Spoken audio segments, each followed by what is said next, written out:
Looking for the optimal tower defense setup to protect your precious home base? You've come to the right place.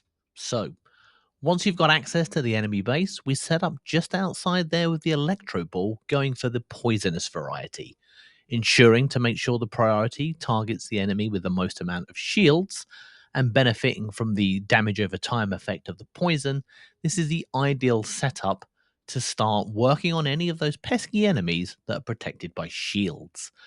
Next to that, it's the flyers we work on next. Using 4 of the rockets, upgrading specifically for the swarm rockets upgrade that will spawn multiple smaller rockets upon hit. This should be sufficient, at least in these earlier maps, to take out any flying opponents that are going to worry you. Then we have the hammers. And again, we're looking for one of those special upgrades, scorching hammers. This massive AoE is going to apply a burning damage over time effect, which will effectively strip armor for your opponents. And as you can see here, we cleverly applied it onto the obelisk that's going to increase the range.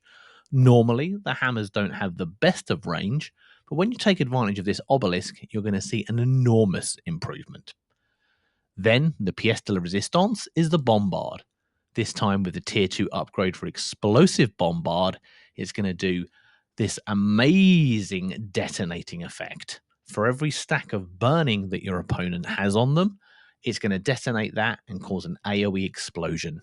To get those out faster, we've positioned it on the obelisk of speed. That should be everything you need. In the unlikely event someone gets past, we've got some buzzsaws. Going for the option for the nimble buzzsaw will mean you'll get some extra bounces to spread around that oppressive bleed effect. Now, I wouldn't expect anybody to get this far. The setup that we have already on the map is very, very, very effective. And we will see that in a moment. But for now, that's the setup we need. The other towers near your base, you've got the option for another buzzsaw, and you can always go for the upgrade there that's going to capitalize on those stacks. But just now, we're looking at the difference in range, though, on the hammers. Normal hammers, quite a small range, but that obelisk really, really stretches it out. So, we'll get the game going again. We'll get some opponents to come out, and then we'll see just how well we do against them. Whilst we wait for the enemy, we'll just have a little look at the utter nonsense that is the setup I've used to enable us to build up the resources we need. So, as you can see, we've got 3 of the workshops, each one of them focusing on one of the tier 3 materials. And we've also got a number of other accesses to iron and coal, where we're using that to bringing in the raw iron and also smelting some of it into the rods. But we can see we've got both gears, we've got the reinforced planks, and we've also got the stone as well. Those are the things you need for these upgrades to your tier 2 towers. Making sure you get a strong economy early on is essential, as you're going to want to be able to access those higher level upgrades, as they really do transform how the towers work. But we can see the enemy are now starting to make their way down the trail. Those poisonous electro balls are stripping away shield from anybody that has it, and the rockets smashing into the flyers and then generating those little mini rockets that spin off to do some extra damage. The hammers very much primed to start applying that burning debuff to any of the enemies that get that far, and that's going to help strip away all of their protections. So when they do get in the range of the bombards, they're going to get just blown to pieces. So here we've got our first enemies that are looking like they might start to make it into the territory of where the bombards are. And we can see so many stacks of both the poison from the electro ball, but also the burning from the towers as well. In fact, these guys I don't think are going to be strong enough to make it all the way across, but behind them is another wave of enemies. This setup I'm finding to be super effective. Now, whilst we are playing on one of the earlier maps, so it's not as challenging, this is a good place to practice and try out those different setups without some of the challenges that you'll find in the level 3 and 4 maps.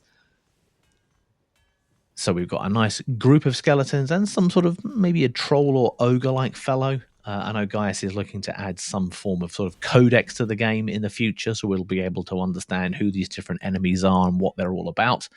But what we're going to see here is another one of these bombards.